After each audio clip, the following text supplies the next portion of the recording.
After countless failed relationships, I'd finally found the one true love of my life, the one I knew I'd spend the rest of my life with. When that relationship ended, I was at the end of my rope. I was done.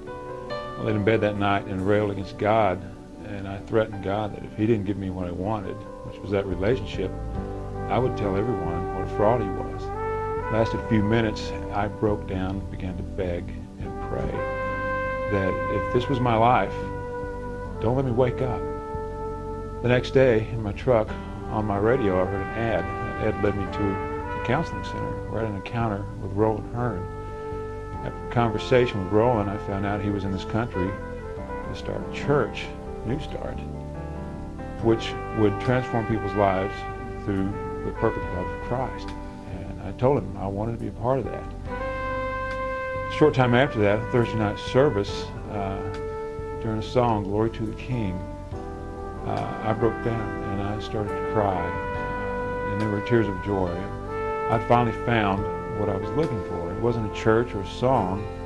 It was that unconditional love that you found only in Jesus Christ. Since that time, my life has become a whirlwind. I met the love of my life, my wife. We've had a child, Connor.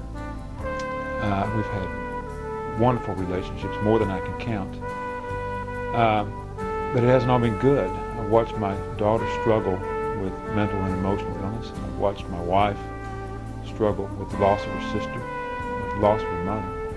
I've watched her struggle trying to be a stepmother to a sick teenager. But through it all, we've had the love of the people at NewStart, of this church, to help us through it. They've supported us. They have really accurately reflected, in my opinion, God's love. Today, I'm on the church board. I lead the men's Saturday morning Bible study, and I've seen life after life come through those doors, changed. Men looking for exactly the same thing I was looking for, unconditional love. They wanted to know that they could be loved no matter who they were, where they've been, what they've done. I didn't know much about the Church of the Nazarene before NewStart, but what struck me was the way the church actively promotes missionary work.